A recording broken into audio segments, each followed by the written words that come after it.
Salve aí, pessoal, eu sou o professor Fernando Ferreira e hoje o papo é sobre eletroquímica, mais especificamente sobre eletrólise. Seja bem-vindo, você está no Chemical. Fala, meu querido, minha querida, se você ainda não é inscrito no canal, então inscreva-se. Se você curtiu o vídeo, curta, compartilhe e também siga nas redes sociais, é sempre @chem_call. Como você já sabe, o papo hoje é sobre eletrólise, que é uma parte da eletroquímica que está estudando processos de oxirredução que não são espontâneos.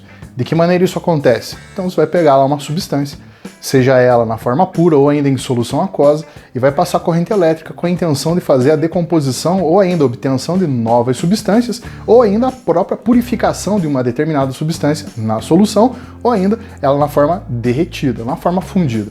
E aí a gente tem dois caminhos a seguir. Seria a eletrólise do tipo ígnea, essa que não contém a água, que não está na solução, ou ainda em solução aquosa. Semelhante à pilha de Daniell, nós também vamos trabalhar com dois eletrodos, um cátodo e um ânodo. O que vai inverter agora vai ser o polo.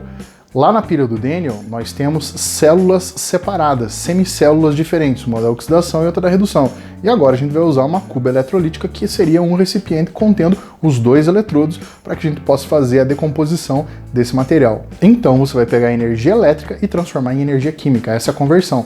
Se lá na pilha, na célula galvânica, você tinha a conversão da energia química em energia elétrica, agora a gente tem o oposto. Você tem a energia elétrica sendo convertida em energia química. E agora no quadro eu vou colocar para você um exemplo de como é que você vai enxergar num esquema uma eletrólise genérico, seja ele ígneo ou aquoso. E depois eu vou fazer a diferenciação entre os processos ígneo e aquoso. Você já está percebendo uma diferença bem grande, que a eletrólise vai ter o nosso gerador, aqui representado então polo positivo e polo negativo pela marcação padrão. Então o que acontece? Eu vou passar corrente elétrica na minha substância, seja ela, aqui eu estou representando como se fosse uma solução aquosa, mas eu poderia pegar a substância na forma derretida, fundida, desde que esses íons estejam livres. Então, para que eu tenha a eletrólise, eu preciso ter íons livres.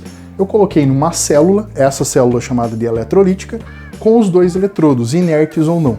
Inerte é aquele que não vai reagir no sistema, ou então aquele que reage, chamado de eletrodo ativo. Passando a corrente elétrica, então eu vou ter extensão do polo positivo, agora diferente da pilha, que você chamava que o polo positivo era o cátodo, agora o polo positivo vai ser o ânodo. Só que semelhante a qualquer outro processo, o ânodo sempre ocorre a oxidação. Já no polo negativo, extensão do nosso polo negativo vai ser o cátodo. E como todo cátodo, vai acontecer o processo de redução. Nessa ideia de polo positivo e polo negativo, a gente pode dizer então que o ânodo é o lugar para onde vão migrar os ânions.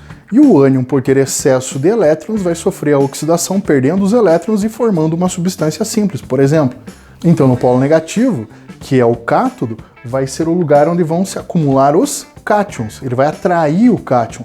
E o cátion, por ter deficiência de elétrons, vai ter que receber os elétrons, sofrendo o processo de redução. Aqui eu representei a redução do material como a eletrodeposição desse material. E por isso é que eu escrevi aqui, ó, aqui do lado do cátodo a gente pode ter, se você tiver meio aquoso, desse lado do cátodo, o único gás que você vai conseguir formar vai ser o gás de hidrogênio. Caso contrário, você vai formar metal depositado, que é o normal que você tem ali, tá bom? Vai ser uma eletrodeposição, o metal vai aderir na superfície desse eletrodo e aí você vai ter a eletrodeposição do nosso material. O oposto acontece aqui, ó, do lado do nosso ânodo. O ânodo, que é o polo positivo, você vai ter a formação de gases. Em geral é gases que vai formar ali, ou ainda outros ametais. Aqui eu representei com efervescência a formação dos gases, que é a maneira que a gente utiliza para acompanhar a evolução da eletrólise num processo em laboratório. Agora eu vou te mostrar a diferença que existe entre a eletrólise ígnea, sem água, e aquosa, meio aquoso, obviamente. Às vezes uma é melhor de ser executada ou financeiramente mais viável do que a outra. Isso é fato que a engenharia vai acabar apostando de uma maneira que você tenha um rendimento melhor para um processo que seja mais barato. Mas às vezes você precisa apelar para um processo às vezes um pouquinho mais caro, mas que você tenha uma pureza mais elevada. Na ígnea nós não temos a água, e a água às vezes ela pode servir como uma interferência. Por outro lado, contendo a água, muitas vezes consegue um subproduto de interesse comercial. Muitas vezes não é o interesse que você queira utilizar esse subproduto, mas você também pode obter um subproduto a partir da tua eletrólise do tipo aquosa. Vamos ver a diferença das duas? Vou começar o exemplo aqui da eletrólise ígnea com o cloreto de sódio. Para você fazer a previsão do produto que vai ser formado, você também precisa achar cada uma das reações. O que está acontecendo no processo de dissociação do sal, se a gente estiver usando um sal, por exemplo, o que está acontecendo no cátodo, o que está acontecendo no ânodo e o somatório de todas as reações. Dissociação, cátodo, ânodo, para a gente chamar de processo global, ou ainda a equação da eletrólise, como eu fiz aqui. Tudo bem? Vamos lá então que eu vou mostrar para você passo a passo como é que funciona. Você vai reparar aqui que eu coloquei o processo de dissociação iônica, e essa dissociação seria a separação dos íons. Uma vez que eu estou usando NaCl, para que exista fluidez da corrente elétrica lá no meio, ele precisa estar com os íons livres, então separados, dissociados. Para fazer isso, eu vou pegar o NaCl e vou aquecer ele, porque na forma fundida você deve lembrar que um composto iônico ele vai ter os seus íons separados. Então, aqui eu coloquei o NaCl sólido, e aí na sequência aquecendo para a formação de cátion sódio e mais o ânion cloreto, os dois na forma líquida. Aplicando a corrente elétrica, um deles vai sofrer redução e o outro vai sofrer oxidação. Quem sofre a redução é quem tem deficiência de elétrons e quem vai sofrer a oxidação é quem tem excesso de elétrons. Quem tem deficiência de elétrons é o cátion e quem tem excesso de elétrons é o ânion. Assim, você vai descarregar o cátion no cátodo. Uma vez que ele é um cátion, tem carga positiva, ele vai ser atraído pelo polo negativo. Então lembre, o cátion você vai colocar no cátodo. E no cátodo ocorre o processo de redução. Se ele tem carga 1 positivo, então vamos imaginar um mol de íon sódio vai precisar de um mol de elétrons para que eu tenha a redução dele na forma de uma substância simples, o sódio metálico. Aqui eu coloquei o sódio metálico na forma líquida porque está no processo todo com elevada temperatura, para que aconteça a reação e o processo todo da eletrólise. E no ânodo eu vou colocar o ânion. Aqui o ânion cloreto, eu vou fazer a descarga dele no ânodo, que é o polo positivo. O polo positivo vai atrair o íon negativo, tá bom? Por isso o ânion vem para o ânodo. No ânodo acontece a oxidação. E como o cloreto tem excesso de 1 mol elétron, então vamos imaginar que eu tenho 1 mol de cloreto, então ele vai ter excesso de 1 mol de elétrons. Descarregou esse 1 mol de elétrons, e esse 1 mol de elétrons da oxidação vai ser justamente o mesmo que vai ser consumido lá na redução. Tudo bem? Então descarregou esse 1 mol de elétrons para a formação de substância simples. Aqui no caso, meio de Cl2 no nosso balanceamento, uma vez que eu tenho 1 mol de átomos de cloro, para a formação de meio mol de moléculas de gás cloro. Agora eu preciso mostrar uma coisa para você que é bem interessante, antes de mostrar aqui a reação global. Você não pode esquecer que aqui na eletrólise a gente sempre vai ter formação de substâncias simples, então não esqueça que usar metais, flúor, cloro, bromo e iodo, oxigênio, nitrogênio e hidrogênio vão sempre sair na forma diatômica. Então quando você tiver que expressar flúor, cloro, bromo e iodo, oxigênio, nitrogênio e hidrogênio, sempre coloca o átomo e mais o índice 2 do lado. Ele vai ser uma molécula diatômica. Agora, para a formação da nossa equação global, eu vou somar todas as etapas anteriores, cancelando o que tiver igual na forma de reagente e na forma de produto. Na forma de reagente eu tenho cátion sódio, vou cortar com cátion sódio de produto. Vou cortar ânion cloreto na forma de reagente, e vou cortar ânion cloreto na forma de produto. Mas especialmente para que você tenha sucesso no balanceamento, esses dois aqui, ó, os dois elétrons, tem que estar sempre em quantidades iguais. Se você tiver um elétron para um processo e 2 para o outro, você vai ter que fazer esse balanceamento para igualar. Sempre tem que ser um mol de elétrons com um mol de elétrons, 2 com 2, 3 e 3, 4 e 4 e sempre assim. Tem que igualar esse número de elétrons para daí você começar a fazer esse balanceamento bem certinho. Legal? Agora, veja o que sobrou. Sobrou o NaCl na forma sólida no reagente.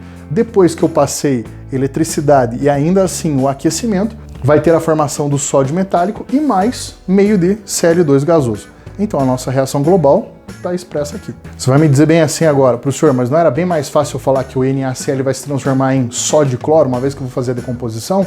Você não está errado, mas muitas vezes você precisa expressar o que acontece no cátodo, no ânodo, a equação de dissociação é a global. E isso aqui vai te ajudar bastante a que você expresse cada uma das etapas em cada uma das semi-reações.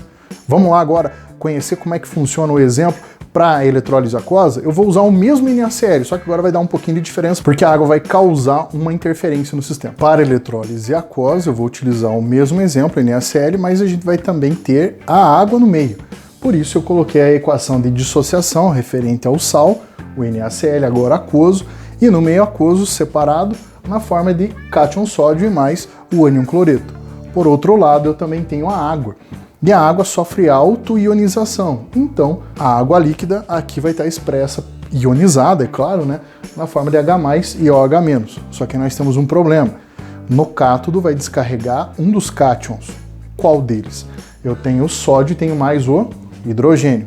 Assim, eu preciso saber qual é a preferência de descarga. Eu coloquei aqui uma observação para você, e você já vai entender o que está acontecendo. Aquele que tiver a tendência maior de sofrer redução é aquele que vai reduzir mesmo. O hidrogênio vai ter preferência de descarga, que foi o que eu escrevi aqui, em relação lá no cátodo, ele vai descarregar lá no cátodo, sofrendo a redução, sempre que ele estiver juntamente com o comparativo, o outro componente que estiver reagindo com ele, ou melhor, o outro cátion que estiver reagindo com ele, for da família 1A, 2A o alumínio. Lítio, sódio, potássio, rubídio, césio, frâncio, berílio, magnésio, cálcio, estrôncio, bário, rádio ou ainda o alumínio.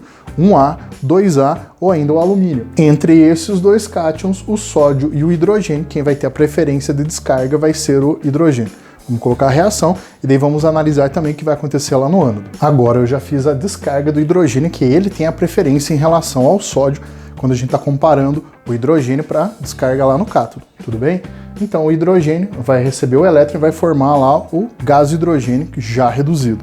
Só que a gente tem o mesmo problema para avaliar quando a gente está falando lá no caso do ânodo. No ânodo eu tenho o ânion cloreto e tenho também a hidroxila. E entre o cloreto e a hidroxila, quem é que vai ter a preferência? Bom, toda vez que você estiver analisando o ânodo em meio aquoso, o que vai acontecer?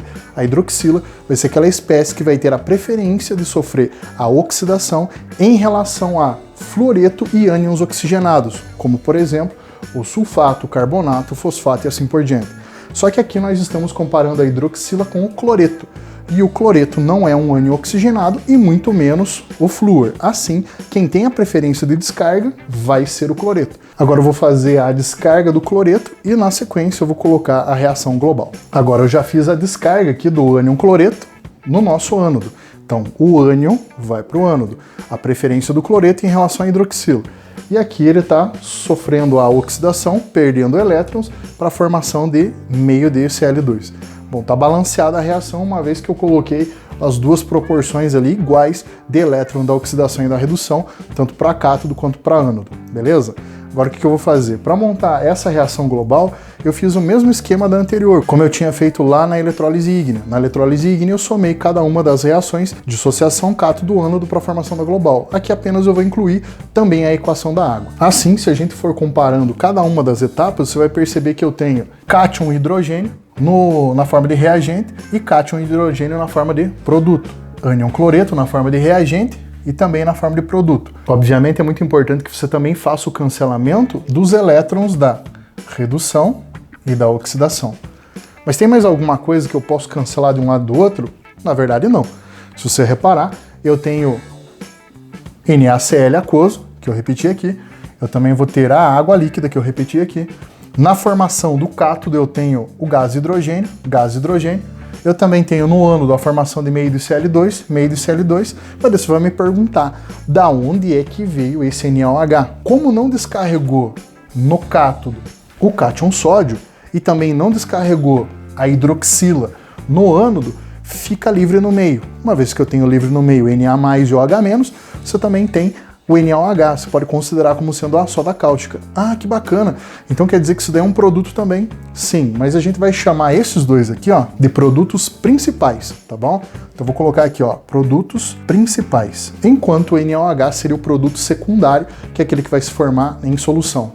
Às vezes o produto secundário tem um valor comercial muito maior até do que o teu produto principal, mas é fato que para uma designação você vai chamar de produto principal, que vai ser formado no cátodo e no ânodo, e produto secundário, aquele que fica na solução. Dá para você dizer também que, acompanhando a evolução dessa eletrólise, a gente tem uma elevação do pH, uma vez que nós temos a formação de uma base, beleza? E esse foi o vídeo de eletrólise e aspectos qualitativos. Eu espero que você tenha aproveitado bastante, assim como eu também gostei muito de gravar ele para você, beleza? Até semana que vem aqui no Chemical. Beijo da mãe!